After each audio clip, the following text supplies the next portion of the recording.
Okay, short HF dipoles. 80 metres is my preference, and when I go portable, etc., that's what I use, just a straight monoband dipole. They work well. Now, years ago, I had an 80 metre dipole in the backyard, a little bit of room to spare. And having done the broadcast for quite a few years and listened to people on 160 metres, I said, oh, 160 metres is, I want to try that. But my backyard's too small. So we could build a smaller dipole, smaller antenna. So the question was, how do I do it? Anyway, I built one for 160 metres, which worked for probably 10, 15 years until we did some renovations and had to move the tower, and we can't put anything like that up now.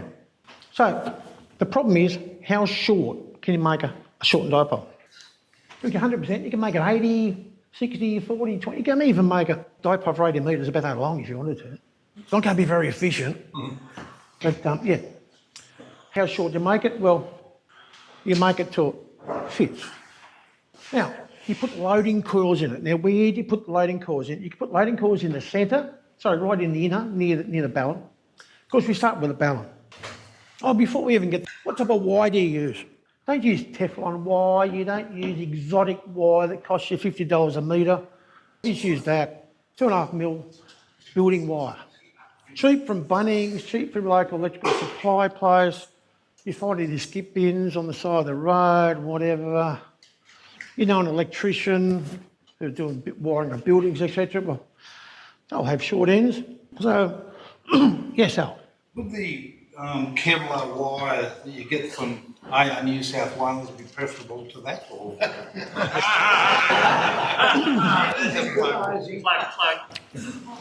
Kevlar's insulator, so I don't know how Kevlar wire works, because Kevlar's a carbon fibre. So, and that's got copper in it. Oh, yeah, there's Kevlar on the outside and copper on the inside. That's what we figured. Oh, yes, it probably would be, but anyway.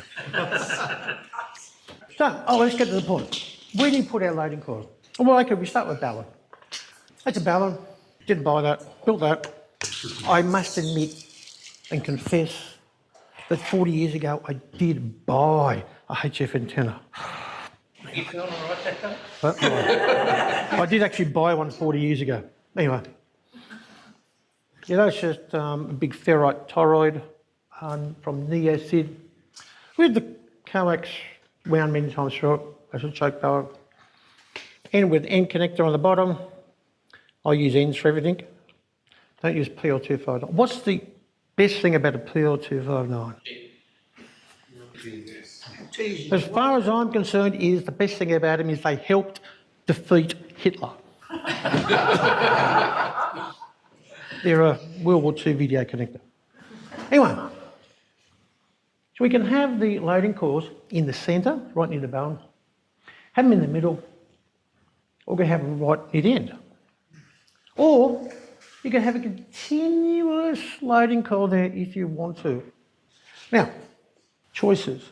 That's the diagram that's in the ARRL antenna handbook for Yongson. Across these lines is the percentage of the total length of the normal dipole as it's shortened. And that goes to where the position of the coils are and gives you the impedance. And I want to make this 160 metre short dipole, and I look at that, brain almost explodes, put away, 6 months later, look at it again, brain almost explodes. A couple of years I did nothing. And then one of the editions had that bit on there. For example, a shortened antenna which is 50% or half size of a half-wave dipole, so half size, with loading coils positioned midway between the feed point and each end, 50% out, would have a reactance of approximately 950 ohms. Let's just go back. So if you build an antenna with the feed loading coils there, and it's half size, the coils have to be 950 ohms. That's it. Full-size dipole, half-size dipole, in the middle, plus J950. That's all you need to remember. Take anything away from the day, And that is independent on frequency. Because whatever frequency you've got, the full-size dipole is going to be whatever length. Your half size is going to be half that size, obviously. Your loading coils are going to be in the middle. And the impedance is J950. Now, what we're going to do here is an 80 metre dipole plus J950. Now, what is J950 with a 80 metres?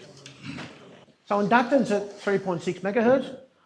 Inductance equals 2 pi FL. 2 by pi by the frequency by the inductance. So 950 equals 2 by pi by 3.6 million by L. Bit of school maths. L equals 41.999 microhenries. 42. Okay, 41, well, 3 decimal places. Okay, let's say 42 microhenries. So let's go get online and get an induction calculator. So we're going to build some inductors, use 90 mil conduit. Why do I use 90 mil water pipe? Because you find it on the side of the road. Because you find it on the side of the, we street the boy, we find it on the side of the road. If keep a lookout, driving around the next month or so, you will see a length of 90 mil or 100 mil, which has fallen off a vehicle, it's in the footpath, it's been half squashed, so you stop, you pick it up, and go, oh, okay, right, I can get about a metre or so out of that, good, and take it home. So the inductor is simply the 2.5 mil wire, just wound around. So, okay, the coil diameter is going to be 94 millimetres because it's the 90 millimetres plus 2 millimetres plus 2 millimetres of the wire. And we just keep budgeting these numbers, 26 times 4, 104, that's length, and it comes out as 40.25 microhenries, which is close enough to 42, so you stick an extra winding on there anyway. So. Now, somebody's going to ask the question, what's the difference between a loading coil and a trap? You often see traps in antennas.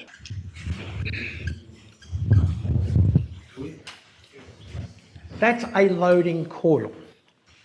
All it is a 3.6 meg that's going to have 950 ohms. At double the frequency, it's going to have double the impedance.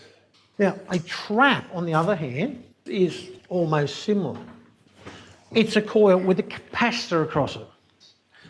And the combination of the coil and the capacitor is a tuned circuit. So at a specific frequency, that will have high impedance at a specific frequency. At a lower frequency, it will have a lower impedance. At a higher frequency, it will have a lower impedance.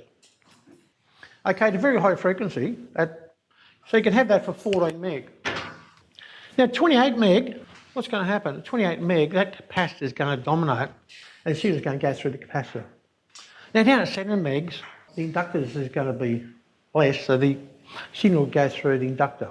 But at 14 meg, when they're resonant, that will stop the signal at 14 meg. We'll let 7 meg through it, we'll let 21 meg through. So that's a trap. Okay, for a full-size 80 metre dipole, it's going to be 40 metres long, which is longer than this room. A half-size dipole, it's only going to be 20 metres long. You're going to have your balun, 5 metres of wire, your loading coil, another 5 metres of wire at each side. Total length of 20 metres. Okay. Now what happens when at 14 meg? This is added bonus. At 14 meg, these loading coils look like plus J383800, which is a very high impedance. So at 14 meg, what does it look like? Pretty much dipole. It just looks like your wire out there on a very high impedance. So, okay, you stop. Which means, that's it. At 14 meg, you got 5 metres this side, 5 metres that side, 10 metres. It's a half-wave dipole for 20 metres. So our antenna, which we're going to put up out there, is effectively a half-wave dipole on 20 metres, which is at a bonus. But actually, as an 80 metre dipole, it's half the size of what it would be. That's what it is. We've got the first bit made down there, and yeah, we're going to go outside there, put up, take some measurement, and see what happens. Now, what happens if you I would really like an antenna for 17 metres rather than 20 metres. what you could do is, of course, you could move those ones in a little bit so that it is 8.5 metres between them as opposed to 10 metres. And that would be resonant on 17 metres. That's all the things to do. So let's head on outside. Got some loading coils to put together. I've got the analyzer over there. I've got some wire cutters, and let's see what happens. Oh. See that sort of now looking at that, this is below, right? It's below 3 meg. That's a bit of a bugger, isn't it? So let's actually find exactly what frequency it is resonant at. Now, the people who connected the end, noticed the end bits they connected on. Yeah, they're actually longer than they should be.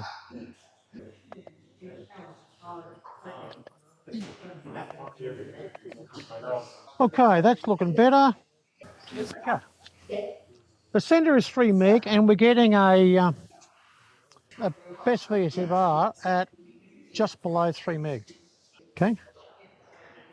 So, somebody like to go and drop it down a bit and stop off where the red mark is. So Peter, you're 1.8.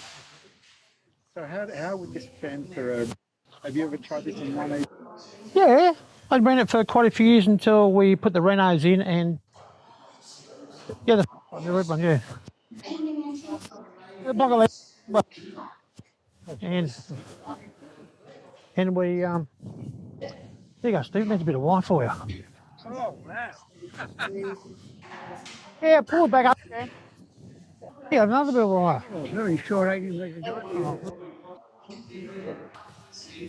We rescan it, as now it's just a bit above 3 meg. So we chopped 30 centimetres off the end and the frequency went up.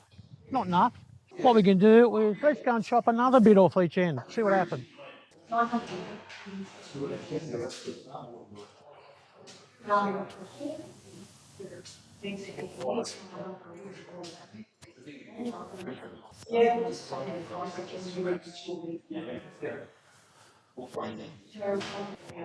Hi.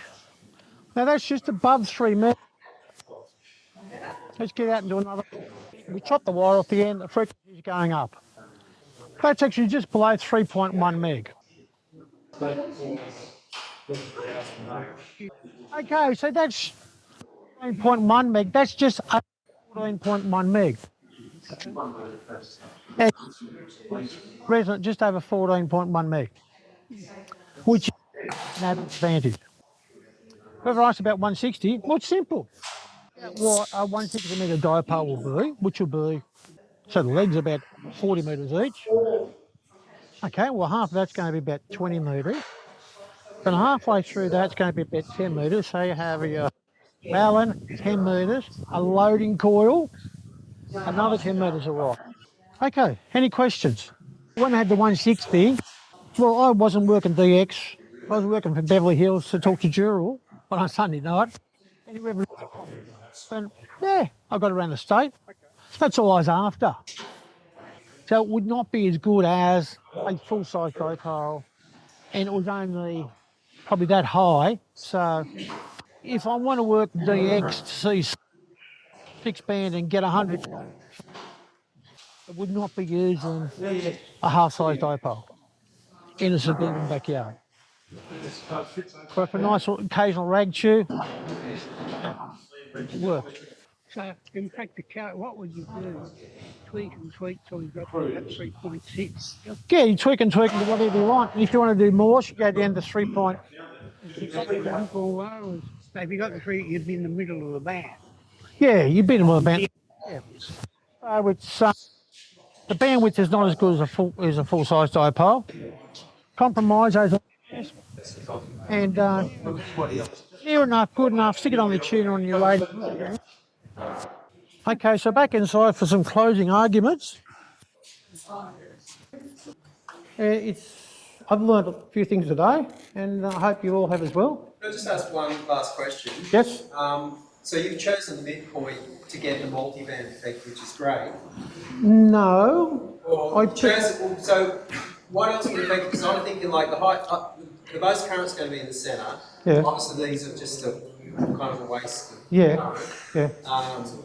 Wouldn't moving out towards the whole voltage points and away from where the current is improve the overall performance a little bit? It may, yes, it may. Yes, it would. You get more current flowing in Before it hit the coils. before it hits the coils. Yeah, I did a bit of a plot, and it's not that bad if you get your. That's your normal current distribution on a dipole, and it was something like sort of.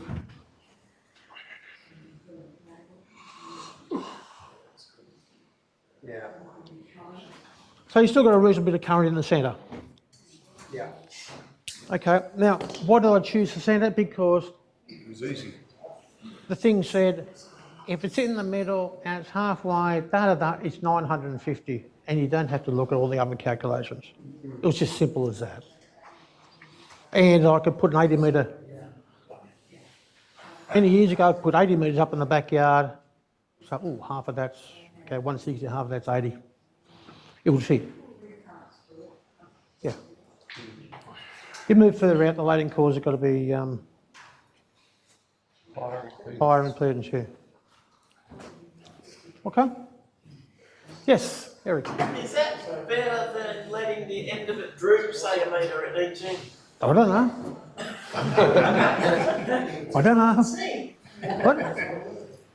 I don't know. Find out yourself. Mind blank on yourself. Okay. Thank you, and over to Val. VK2EMU.